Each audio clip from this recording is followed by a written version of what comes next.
స్వాగతం. సోల్ ధర్మ for love ఛానల్కి. ఇది మన అంతర్ముఖ యాత్ర. ధ్యానము, ఆధ్యాత్మిక జ్ఞానము మరియు దైవ సత్యం పైన మన ప్రయాణం. ఈరోజు మన విషయము, మనకు గురువు అవసరమా? అనేకులు మనకు గురువుగా ఉండవచ్చా? ఇది మన విషయం. మన ప్రతిరోజు మనం చేసే పని ఒకటే అయిందనుకోండి, రొటీన్గా ఉందనుకోండి, మన ఆఫీస్ నుంచి ఇంటికి వెళ్ళటము, ఇంటి నుంచి ఆఫీస్కి వెళ్ళటము, ఇది ఈ విషయాలకి రొటీన్ విషయాలు ఇవి మనకి తెలుసు. మనకు ఏ దిశలు అవసరం ఉండవు, ఏ జీపీఎస్లు అవసరం లేదు. కానీ కొత్త ప్రదేశానికి వెళ్తే, ఏదైనా కొత్త పనిలో మనము మొదలు పెట్టాలనుకుంటే, లేదా కొత్త బిజినెస్ స్టార్ట్ చేయాలనుకుంటే, అప్పుడు మనకు మార్గదర్శి లేదా సలహాదారుల కోసం వెతుక్కుంటాం. అదేవిధంగా మన ఆధ్యాత్మిక జీవితం కూడా మనకు మార్గదర్శ అవసరమే. ఆ మార్గదర్శి పేరే గురువు. గురువు లేకుండా మనము దారిని కనుక్కోవచ్చా? మనకి సద్గ్రంథాలు సరిపోవా అంటే అది కొంచెము సమయం పడుతుంది. గురువు ఉంటే మనకు మన ప్రయాణము, మన మనకి కావాల్సిన విషయ పరిజ్ఞానము త్వరగా స్పష్టతగా కనిపిస్తుంది. ఎందుకంటే వారు ఆ శాస్త్రంలో ఆరితేరారు కాబట్టి. మరి అటువంటప్పుడు మనకి ఒక్క గురువు సరిపోతుందా, లేదా మల్టిపుల్ గురువుస్ ఉండవచ్చా? మనకు ఇటువంటి క్వశ్చన్స్ చాలానే వస్తూ ఉంటాయి.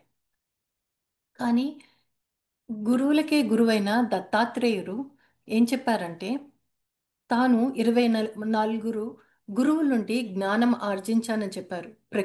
ప్రకృతి నుంచి, జంతువుల నుంచి, మనుషుల నుంచి అనేక విషయాలు తెలుసుకున్నానని చెప్పారు. ప్రతి అంశంలోనూ మనకు వేరు వేరు గురువులు ఉండవచ్చు. ప్రతి అంశానికి ఒక కొత్త మార్గదర్శి మనకి ఉండవచ్చు. అలాగే ఏ దీనికి ఒక ఉదాహరణగా చెప్పచ్చంటే, మనము ఒక ఊరి నుంచి ఇంకో ఊరికి వెళ్ళడానికి మనం జీపీఎస్ వాడచ్చు. కానీ మనం బ్యాంక్ అకౌంట్లో ఆర్ ఎనిమిది ఇన్వెస్ట్మెంట్ చేయాలనుకుంటే అప్పుడు వేరే ఒక గురువు లేదా మార్గదర్శులకు అవసరం ఉంటుంది. అట్లాగే ఆధ్యాత్మిక విషయంలో కూడా అదే చెప్తున్నారు గురువులకి గురువైన దత్తాత్రేయుల వారు. మరి అటువంటి గురువు పట్ల మన దృక్కోణం ఎలా ఉండాలి, మన యాటిట్యూడ్ ఎలా ఉండాలి అని అంటే, విశ్వాసంతో ఉండాలని వారే చెప్తున్నారు. నా గురువు నాకు చూపేది సరైన దారి అన్న ఒక నమ్మకం మీద వెళ్ళాలి. మధ్యలో ఎటువంటి ఆలోచనలకు, ఎటువంటి సందేహాలకు తావు అవనవసరము. ఎందుకంటే గురువుల యొక్క జ్ఞానము గ్రంథాల కంటే మరింత లోతైగా ఉంటుంది. అంతేకాకుండా ఆ ఆ గ్రంథ జ్ఞానమే కాకుండా అనుభవ జ్ఞానం కూడా వారికి ఉంటుంది. కాబట్టి మనకి కొన్ని షార్ట్ కట్స్, సులువైన మార్గాలు వారు మనకి చూపిస్తారు. అటువంటి గురువుల్ని మనము ఎంచుకోవాలి.